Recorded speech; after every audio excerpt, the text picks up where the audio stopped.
என்னண்ணா சேலைலாம் பைபாஸ் மாதிரி வச்சிருக்கீங்களே? ஆமா, ஏன் பயமா இருக்குங்களா? ஆமாங்கண்ணா. இனிமே பயங்கரமா இருக்கும். என்ன இதெல்லாம் சாரி வருது. ஆமா, நம்ம சாரி வந்து நம்ம ஈரோடு ஏகேடிசி ஜவுளி கடையில கடல் சீலை வர இது 80 ரூபாய்க்கு பூனம் செய்து தரோம். 80 ரூபா? ஆமா, நல்ல மல்லி பூவாட்டு இருக்கும்.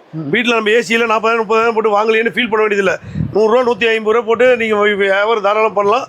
80 ரூபாய்க்கு போட்டு சீலை எடுத்தீங்கன்னா நீங்கள் தாராளம் வீட்டிலே கட்டிக்கலாம். அந்த அளவுக்கு தரமாக இருக்கும்.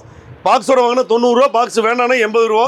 5 சாரி பண்டலா வேணாலும் பண்டல் வாங்கிக்கலாம். ஓகே. இது போல 80 ரூபாய்க்கு காட்டன் வேணா காட்டனுக்கு ஃபேன்சி காட்டனு மல்மல் காட்டன் எல்லாமே இருக்குது. 80 ரூபாய்க்கு ஸ்டார்டிங்கு தரம் வந்து. அதுக்கு மேலே ஃபேன்சி ஒரு 120 ரூபா 100 ரூபாயில் வேணாலும் உங்களுக்கு பூனை சேலை, கிரேப் சாரி, டர்க்கி சாரி அனைத்து இருக்குது. அது உங்களுக்கு தந்தூரி காட்டன்லாம் உங்களுக்கு 100 ரூபா 120 ரூபாய்க்கு இருக்குது. ஈரோடு ஏகேடிசி பிஎஸ் பார்க்கில் இருக்குது. டிசைன் எல்லாம் ஒரு கால் மணி நேரத்துக்கு அரை மணி நேரத்துக்கு இந்த அளவுக்கு டிசைன் வரும். அப்படியே மாறிட்டே இருக்கும். ஆமா, இத்தனை டிசைன் ஒரே மாதிரி எது இருக்காது. விதவிதமா இருக்கும், ரகரகமா இருக்கும். நீங்க இன்னைக்கு வேணாம்னா நாளைக்கு 1 2 வேணாலும் கொண்டு மாத்திக்கலாம். இப்போ நாளைக்கு ஒரு டிசைன் வரும், நீங்க நாளைக்கு ஒரு டிசைன் வரும், பார்த்து எடுத்துக்கலாம்னு வைங்களேன். ஓகே. அதே மாதிரி முதல் முறை நேரில் வந்துருங்க. வாட்ஸ்அப் அனுப்புனா ஒரு வீடியோ காலில் ஹாய்னு மெசேஜ் பண்ணுங்க, உங்களுக்கு வாட்ஸ்அப் வந்துடும். அப்புறம் இதில் பார்த்து இத்தனை டிசைன் இருக்குது. நீங்கள் வீடியோவில் பார்த்தாவே அதே போதும், இதே டிசைன் தான் நாங்கள் அனுப்புவோம். மறுபடியும் மாறி மாறி வரணும்னா டெய்லியும் மாறி மாறி வரும். ஒரு நாளைக்கு ஒரு டிசைன் மாறி மாறி அனுப்பிச்சிட்டே இருப்பீங்களே. நன்றி, வணக்கம், வாழ்க வளமுடன்.